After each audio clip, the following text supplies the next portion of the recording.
বাংলাদেশের গ্রামীণ খাবারের ভাণ্ডারে কালাই রুটি একটি বিশেষ নাম।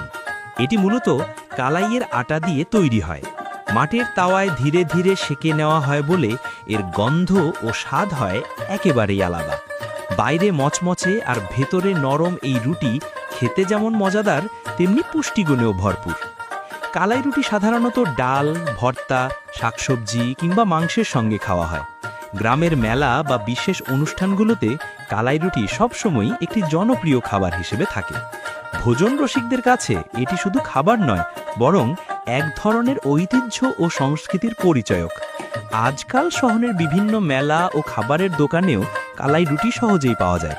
তবে গ্রামের মাটির চুলায় তৈরি কালাই রুটির স্বাদ অতুলনীয়। এটি খেলে একদিকে যেমন পেট ভরে, তেমনি মনে হয় এক টুকরো গ্রামীণ ঐতিহ্যকে যেন নতুনভাবে আবিষ্কার করা হলো।